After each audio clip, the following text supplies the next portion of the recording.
Encik Zaidi cakap, dia terasa seperti ada satu kepala. Kepala yang berambut panjang, boleh katakan kepala perempuan lah, sedang baring di atas lengan dia.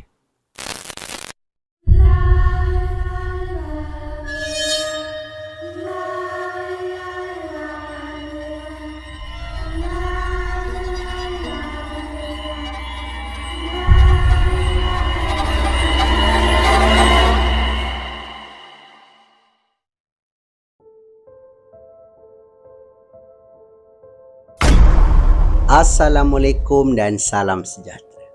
Selamat kita bertemu kembali di dalam satu lagi episod di Sembang Kopi.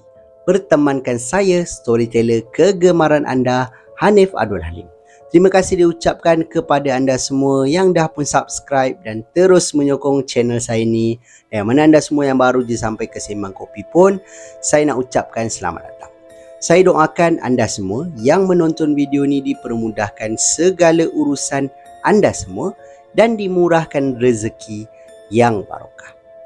Untuk kisah seram kita pada video kali ni, sebenarnya video ini adalah video re-upload. Yang mana sebelum ni saya pernah buat satu video di awal lah waktu saya baru-baru buat YouTube channel ni. Saya ada buat satu video berkenaan dengan kisah seram anggota. Pegawai apa orang kata anggota polis anggota polis, yang mana video itu telah pun terkena copyright disebabkan saya guna background sound. Yalah, waktu tu saya baru-baru buat video, jadi saya tak tahu saya ambil video lagu tu daripada YouTube, then saya kena copyright. Saya diarahkan untuk buang lah sound tu kan. Saya dah mute kan sound tu, dia mute sekali dengan suara saya. So saya kata alamak, macam mana kan. Dan video tu masih lagi ada orang tengok, dan ramai orang komen yang mengatakan kenapa tiba-tiba tak ada suara, kenapa tiba-tiba tak ada suara, macam tu kan. So saya kata tak apalah, saya record semula kisah ini. Dan yang mana yang dah pernah tengok, saya minta maaf lah Yang mana yang belum tengok, jom kita layan sama-sama. Tapi sebelum saya memulakan kisah, ingat, jangan terlalu percaya dengan kisah-kisah seram yang bakal diketengahkan. Anggap sajalah kisah-kisah ini hanyalah satu hiburan semata-mata. Jadi, tanpa membuang masa lagi, get your coffee, jom aku story.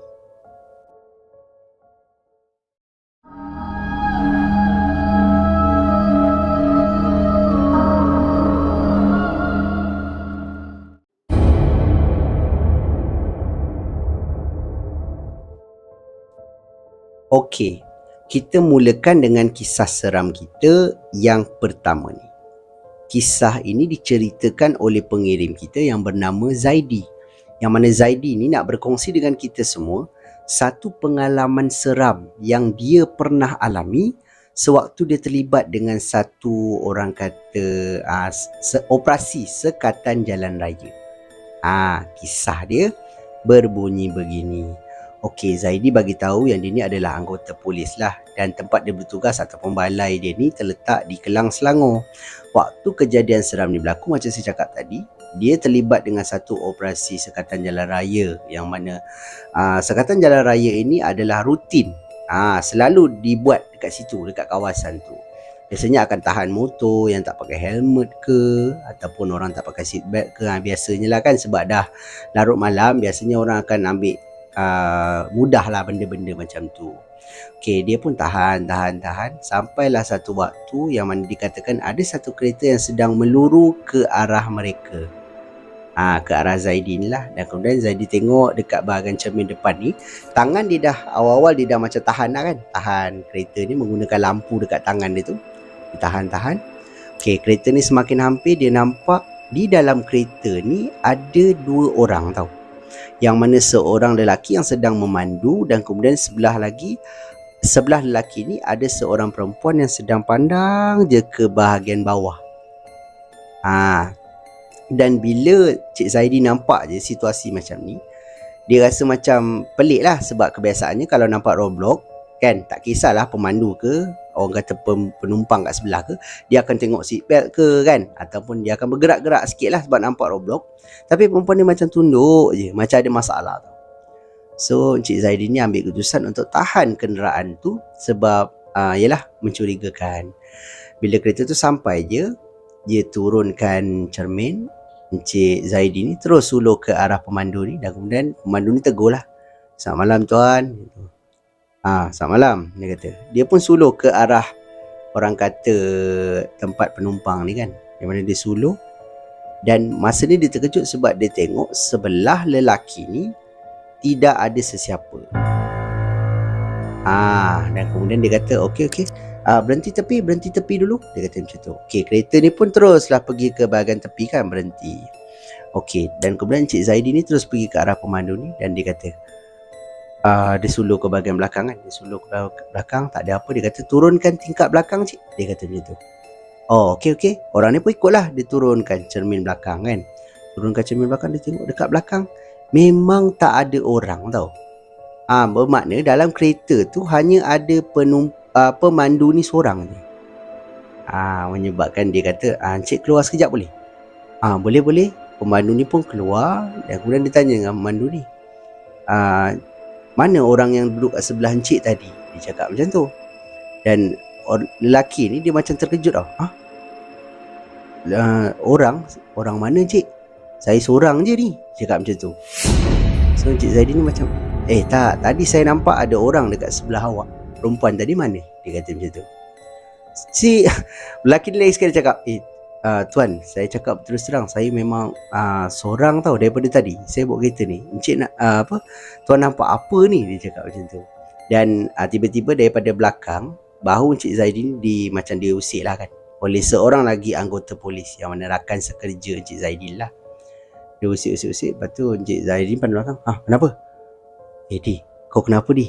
Dia seorang je dalam kereta tadi. Dia cakap tu. Ya ke? Ya, aku nampak dia seorang je tadi, mana ada orang lain. Kau salah nampak tak? Oh iya ke? Tak apa. Dia pun pulangkan balik IC dengan lesen pemandu ni tadi. Dan kemudian dia kata, tak apalah, encik boleh jalan lah kan. Dia cakap tu. So pemandu ni tanya lagi tau. Dia dah macam muka dia, Cik Zaidi kata dah nampak dah, muka dia macam muka takut tau. Tuan cakap itu tuan nampak apa tadi? Tak ada apa. Awak naik kereta, jalan. Dia terus jalan dia cakap tu, hati-hati memandu. Okey. Lelaki ni pun masuk dalam kereta, terus mulakan perjalanan. Sepanjang Encik Zaidi berada di, orang kata, menjalankan tugas dia ni, dia duk terfikir, apalah yang dia nampak dalam kereta tu kan. Okey, tapi gangguan ini tidak berakhir di situ. Yang bila tamat saja, orang kata, waktu bekerja Encik Zaidi ni, dia pulanglah ke rumah. Okey, yang mana dikatakan Encik Zaidi ni dah pun berkahwin, ada anak dan juga isteri. Anak dia seorang. Tapi pada waktu tu anak dan isteri dia pulang ke rumah mak mentua dia, ataupun rumah mak isteri dia lah kan. Dia pun balik ke rumah tu. Jadi yang ada dekat rumah ni hanya dia seorang. Sampai saja ke rumah, dia kata dia pun mandi, dan kemudian dia menonton televisyen sementara nak tunggu tidur lah. Waktu dia tengah tengok TV, dia katakan ini apa yang diceritakan. Dia duduk di kerusi sofa, depan dia adalah TV. Okey, belakang TV tu adalah dinding lah. Dan di belakang dia pula ada satu tangga tau, untuk naik ke bahagian atas. Rumah dia ni rumah double story lah, yang mana belakang dia ni ada tangga. Jadi Encik Zaidi ni tengah tengok TV. So dia kata, alai, tak ada cerita best pula. Tidur lah, mata pun dah rabak kan, dia kata. So dia pun tutup TV. Part ni dia kata lagi sekali dia terkejut apabila waktu dia tutup TV, dia nampak pantulan daripada TV yang gelap ni. Kan bila TV kita tutup, kita nampak kan pantulan kita sendiri. Belakang Encik Zaidi ni, dekat tangga, ada satu perempuan yang sedang menyangkung, tengok ke arah, mungkin ke arah TV, mungkin ke arah Encik Zaidi ni. Dan apabila Encik Zaidi nampak je pantulan itu, perempuan dia terus macam lari naik ke atas. Menyebabkan Encik Zaidi ni pusing ke arah belakang, dan kemudian dia terkejut lah. Astaghfirullahalazim, dia kata kan, apa yang dia nampak ni? La ilaha illallah. Sampai ke rumah ke? Dia cakap macam tu kan. Okeylah, dia pun masuk ke dalam bilik tidur dia. Dia cuci kaki, dan kemudian dia teruslah baring untuk tidur. Okey, Encik Zaidi cakap menjadi kebiasaan para suami kan, kita kalau tidur kadang-kadang tangan kita macam ni. Dia katakan kita tidur mengiring, tangan kita macam ni. Sebab biasanya isteri Encik Zaidi ni akan baring di atas lengan dia lah. Dia kata macam tu. Dan pada waktu tu bilik dia gelap.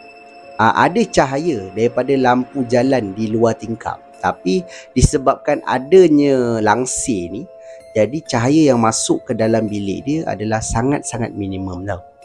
Okay, dia pun baring dan kemudian dia cuba untuk tidur.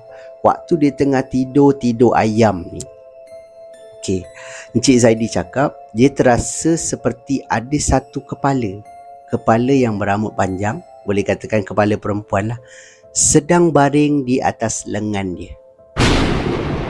Dia tidur macam ni kan. Perempuan tu baring betul-betul atas lengan dia. Dan dia pun buka mata. Waktu ni dia tak teringat lagi tau. Isteri dia tak ada kat rumah, anak dia tak ada kat rumah. Dia hanya buka mata dan kemudian apa yang dia nampak, satu susuk, orang kata wajah yang berwarna putih, dan kemudian nampak rambut. Mata semua dia tak nampak lah sebab mamai-mamai kan. Menyebabkan bila dia dah ternampak tu, baru dia teringat, Astaghfirullahalazim, bini aku tak ada, anak aku tak ada, balik rumah mak mentua aku kan. So siapa yang baring ni? Dia pun buka mata, bangun, dan kemudian dia tengok di sebelah dia tak ada sesiapa. Tak ada sesiapa. Menyebabkan dia bangun daripada baring dia ni kan. Dia dah duduk kan. Dia bangun, dia pergi ke bilik air, ambil, orang kata apa, ambil wuduk untuk sebelum dia tidur. Dan kemudian dia ambil surah Yasin, dibaca, dan kemudian dia letak di bawah bantal. Dan kemudian baru dia sambung tidur lah. Selepas daripada itu, tidak ada lagi gangguan yang berlaku kepada Encik Zaidi ni. Gangguan ini, adakah perempuan yang dia nampak dalam kereta tadi ikut dia pulang ke rumah ke? Kita pun tak pasti sebab kita tahu itu adalah jelmaan dah, jin ataupun syaitan kan. Dia ternampak pula, lepas tu dia tegur, mana perempuan tadi kan. Sedangkan lelaki tu seorang dalam kereta waktu tu. Jadi itulah pengalaman seram yang dikongsikan oleh pengirim kita ni, iaitu Encik Zaidi.